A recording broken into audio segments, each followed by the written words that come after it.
からの続きで後編いってみましょ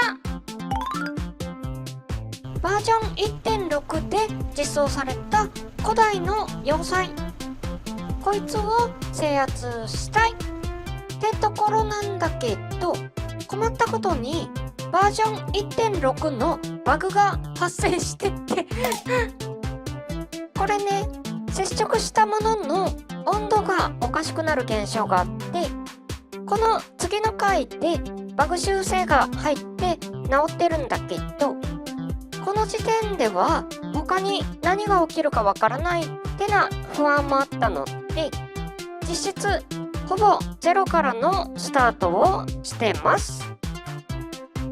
で、ボロボロになってる廃墟要塞があったので、そこを制圧するために武器を作ったりするところからやってますね。ちなみに前編の最後で入ったアップデートで敵が増えたってのもあって、後編は戦闘に関わる部分が多くなります。残った廃墟はビーム砲台が4つもあるのと、ドローンスポナーが1機あるので、いろんな角度からビームが飛んでくるので、思ったよりも難しいですね。まあ、さっき作った小麦畑で体力を回復させたりしながら、無事に制圧することができました。とある文献によると、握力×スピード×体重イコール破壊力っていう法則があるんだけど、こちらは巨大イエロースライムを倒すためにでかい武器を作って挑戦していくんだけど、よし、これがガラスの剣。あれ？なかなか向かってこないですね。かかってこいや。あ、お亡くなりになってる。はい、ここでバグ修正のアップデートが入って、スライムが噴気口で低温調理されてたんだよね本来噴気口で生きていられないのにバグで生きてたってことですね。ちなみに前回困ってた温度がおかしくなるバグもここで治ってます。実はこいつ以外にもその辺にイエロースライムがいるので2匹確保できたのと、大して問題もなく無事に倒すことができました。長旅でいくらか損傷してる船を修理したい。生ゴムはどこに置いたっけ？あったあった。補修材ができました。よし、早速使ってみましょ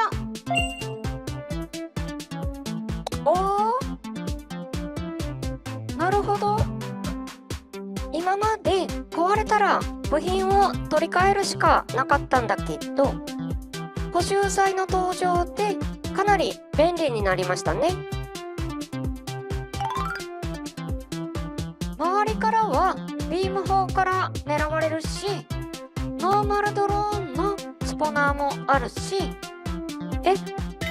スポナー2つもあるんだけどここ要塞以外にも風力発電機とドローン基地もあるので、なかなか激戦区ですね。奥の方にもスポナーが2つあって合計4つもありますね。これね、結局湧いてくるドローンをいくら倒しても仕方ないので、スポナーを破壊するってな手段を取ったんだけど、この後私は結構自爆ドローンを使うことになるので、ここで2つ壊したのはもったいなかったかないい感じにスピードが乗って、なんでここで外すかなこにゃろこにゃろ。よし、お、えいえい。よし、もうスピードで接近して逃げるっていう作戦自体は実行できたので、ギリギリ成功と言っていいでしょ。シャーマンキングっていう作品に登場する主人公朝倉陽の武装の最終形態ですね。これはね、普段あまりデザインにこだわらない私がデザイン重視で物を作るってな挑戦だったんだけど、結構いい感じに仕上がったのでかなりお気に入りですね。見た目通りのダイナミックな武器なので、でかいものにダメージを与えるのは得意な反面、小さいものを狙うのが苦手ですね。まあなんとか目標にしてた区画のビーム砲を一通り破壊することができました。まずは前回まで作業してた格納庫に補修材を取りに行きましょう。で、船はどのみちあそこまで移動させるつもりなので、まあとりあえず出発。よし、新拠点が見えてきました。よし、次は風力発電機。よし、これで余計な敵がいなくなったので、これで持ってきた荷物が使いやすくなりました。まだ向こう半分を制圧できてないのでちょっと気が早いんだけど、こちらを第3本拠地として整備することができました。ラスボスの朝倉覇王のオーバーソウルですね。で、背中にでっかい棒が2本立ってて、作中ではバーニアとしての機能と大砲としての機能があるんだけど、全然ダメですね。実は今回はこの背中のオプションに何か面白アイテムを搭載するっていうのが主題です。で、次に試すのは大砲。これでちゃんと爆発するか。なんで？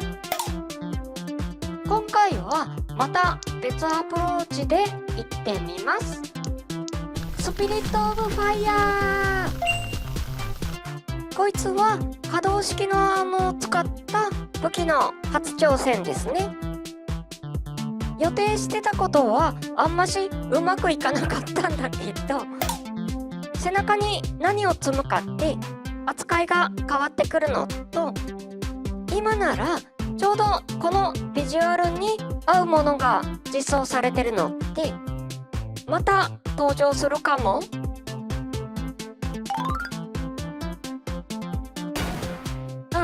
全然見えなかったんだけど、スローで見てみるとちゃんと壁に当たってその後落ちてますね。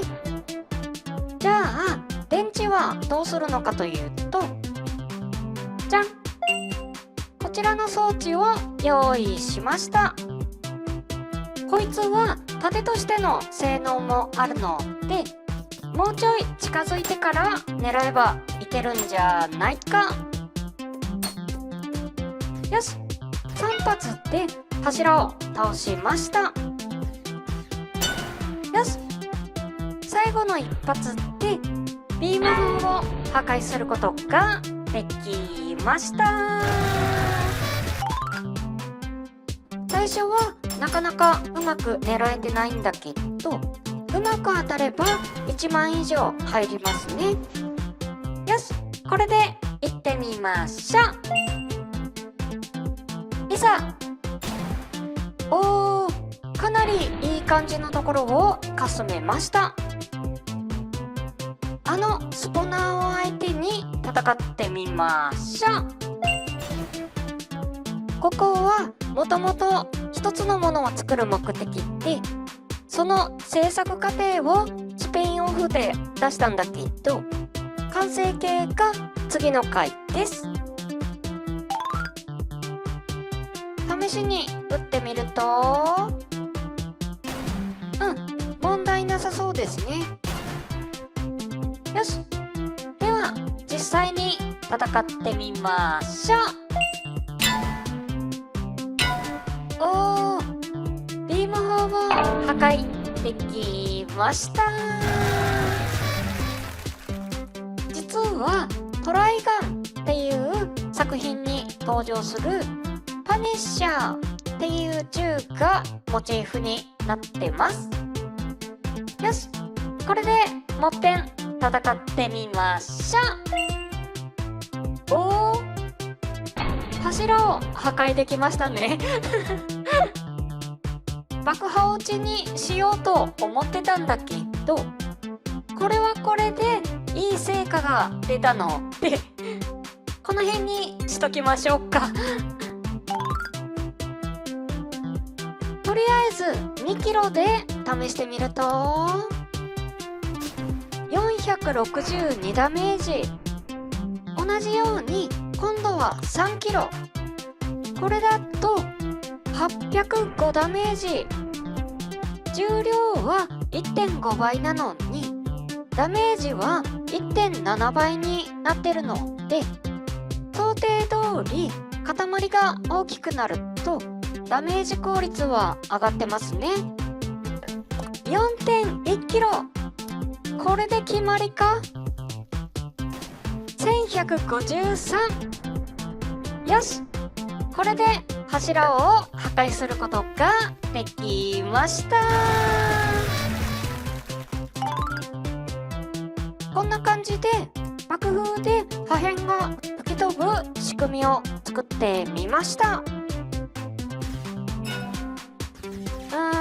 ばらまくのはいいんだけど、やっぱり的が小さいと弱いかな。せめて至近距離だとなんとかなるかな。おー、ビーム砲を破壊することができました。で、遠くに飛ばせるように。よし、これで空中炸裂弾の完成です。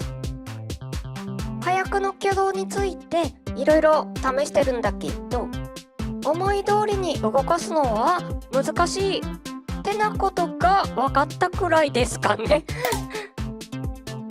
で、この島には硝石がなかったのもあって、持ってきた火薬が足りなくなってきたので、次の回から自爆ドローンを使い始めます。こんな感じの装置で邪魔な自爆ドローンをゴキブリホイホイみたいな感じで捕まえられないか。で、自爆ドローンはかなり速いスピードで向かってくるんだけど、初速は結構遅いので、こうやってスポナーの近くで待機してると狙いやすいですね。残る3体を捕まえるためにもう1個作っていきます。よし、これでバージョン2。よしよし、3体目も。よし、これでドローンスポナーを沈黙させることができました。とりあえず10個ほどくっつけて、どりゃ、おー、柱を破壊できる威力はありますね。おりゃ、5個でも十分破壊できますね。残る柱は2本あるんだけど、もう力技で倒しちゃいます。よし、これでビーム砲を全て破壊というか、この辺の要塞をやっと制圧できました。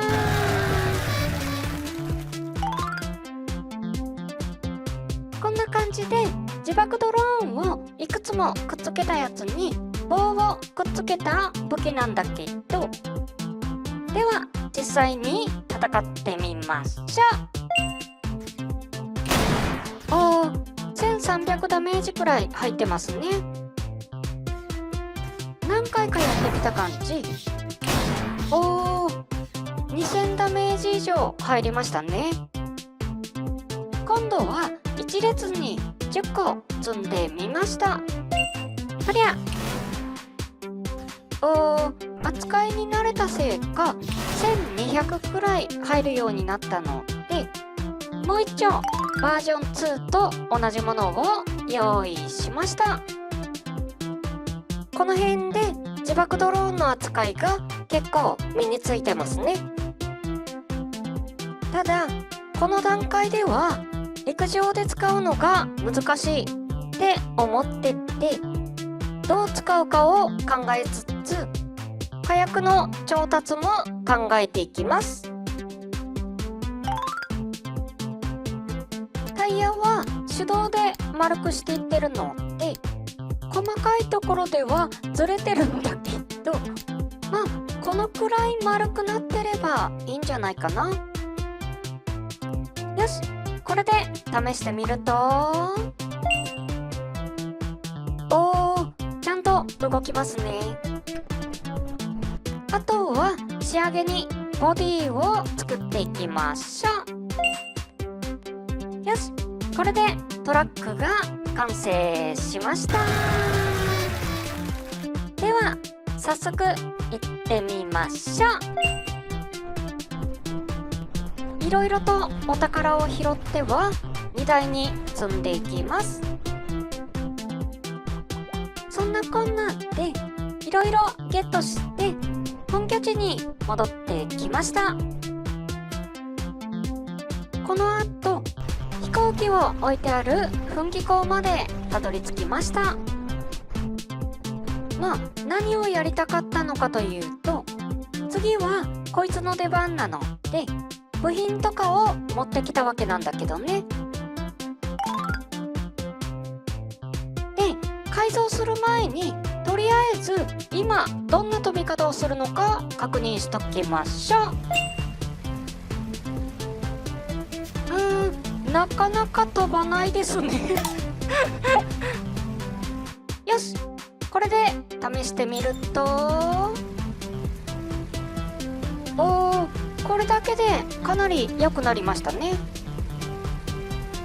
後ろの方はいっぺん破損した時に間に合わせで修理してたので、作り直しのつもりでちょうどいいですね。以前は薄切り装置っていう専用の装置で切ってたんだけど、アップデートで薄く切るのが簡単になったのでかなりやりやすくなりましたね。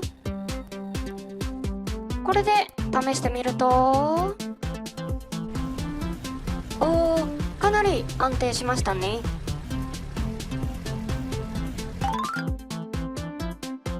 よし、ではテスト飛行行ってみましょう。目指す第2本拠地はこの島にたどり着く前に出発した場所なんだけど、あった、あの独特の地形は第2本拠地付近の世界の壁ですね。よし、とりあえず無事に到着しました。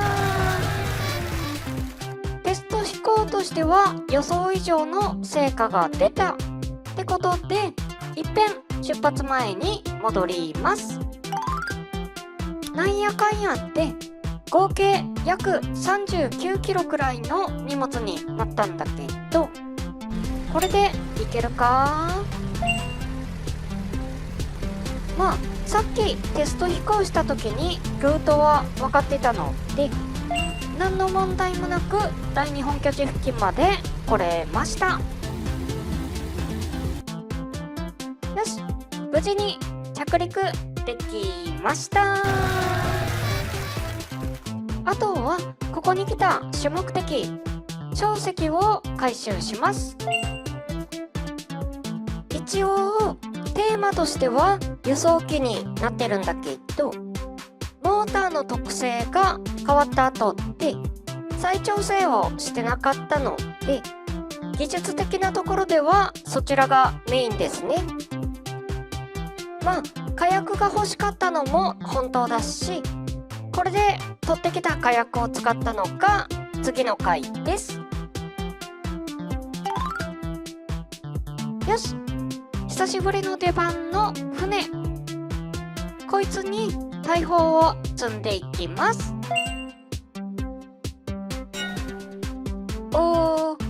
なんとか3連装として動作するようになりましたね。よし、では行ってみましょう。試しに使ってみたはいいんだけど、船の上で爆発物を使った時の反動がすごいので、何か工夫が必要ですね。この後船と分離した部品から発射するのを試すんだけど、その前にバージョンアップが入ります。設計図をどうやって使うのかというと、メニューのシステムから設計図プラスボタンで登録してポチッとな。ちゃんと出来上がりました。この後ほぼ毎回何かしら設計図って人のものをお借りしてますね。とりあえずドローンが停止するところまで移動して、ここで蓋を外してみると、停止した自爆ドローンが出てきますね。これをこうやって発射管に装填して発射。やっぱり角度の調整が難しいんだけど、ひとまずやりたいこと自体はできたかな。なんだあれは。とにかく有効的ではなさそうなので、ファイヤー。ちょっと的が小さいのと弾が上に行き過ぎるかな。よし、動いてるやつもボートの上で倒れてるので、これは倒したとみなしていいでしょう。合金はかなり重たいので、ちょうどいいところにトラックがありますね。合計約300キロくらいあります。とりあえず行ってみましょう。で、当然草だと簡単に壊れるんだけど、この外周部分を合金で補強しておけば、いきなり全開でもしない限りは後から板を追加すれば修理できるってな算段です。で、ちょうどいいものがあったのでポチッとな。これね、まるで注文したかのようなサイズ感で、この辺でいいかな。これにベースユニットを固定すると、よし、これで無事に設置することができました。スポナーの移動はポチッとな。これで自爆ドローンが使えますね。で、今回は対艦ロケットで発射管として使ったこのアームを流用して、いざ。よし、霧のいいところってドローンは40個用意してみたんだけど、これならギリギリ動かせますね。それはいいんだけど、さっきから上に飛んでる様子がカメラに入りきってないので、最終的には噴気口のあたりから試したんだけど、それでも入りきらないですねまあここまでやっても画面に入りきらないってところで、この対空ロケットの威力だけは分かってもらえたんじゃないかなで、第一海上基地の時に出したこれがまだ実現できてないので、この上に書いてあるやつを実現したいっていうか、そもそもヘリコプターがないのにどうすんのって言われそうなんだけど、じゃん、ヘリコプターを作りました。設計図でないや、これね、性能も大きさもディスコードに上げられたタイミングもちょうど良かったので、今回はこれをそのまま使わせていただきましょうで、ここから櫓を作っていくわけなんだけど、ポチッとな。はい、こちらもね、ちょうど計画してた時にアップロードされたので、これで櫓が完成しました。ここにヘリを搭載すれば、絵に描いたヘリポートの夢を実現できる。では行ってみましょう。よし、行った。ダメか。こういう時は足にゴムをつけとけばいいんじゃないかな。これで試してみると、よし、うまく着地できました。っていうかね、実は今回拝借した設計図で作っただけで、実質何も作ってないんだよねそれはいいとして、まずは発電機構をなんとかしたい。この世界では波が起きないし、それでいて水を使ってどうやって発電するつもりかというと、おりゃ、はい、水に草を沈めた時によくわからない挙動をするバグですねこの不気味な動きを利用すれば発電ができるんじゃないか。いざ。あれ？全然さっきみたいなクレイジーな動きはしませんね。これはね、ちょっと成果が出そうにないし、この辺にしときましょう。実は今回はね、これを一つ目としてインチキ臭い動力をあと3つやってみたので、その辺をサクサクお見せしたいと思います。これね、ボツにしようと思ったネタをまとめて詰め込んでみたんだけど、意外と受けがいいみたいでいつもうまくまとめるように心がけてるんだけど、こんな感じでドタバタした方が面白いかもですねニューバージョンがリリースされました。イエイイエイイエイイエイイエイイエイイエイ。とにかく行ってみましょう。で、今回はアップデートの内容のうち空中遺跡をお届けするわけなんだけど、早速行ってみましょう。距離はともかくコードが届かないかな。このセッティングではたどり着けそうにないので、ちょっと出直します。コードが取れない主原因は出力不足ですね。ひとまずこれでいってみましょう。よし、いい感じにいけそう。よし、これで空中遺跡に到着することができました。で、ロケットエンジンとニトロセルロースがこの空中遺跡に置いてありました。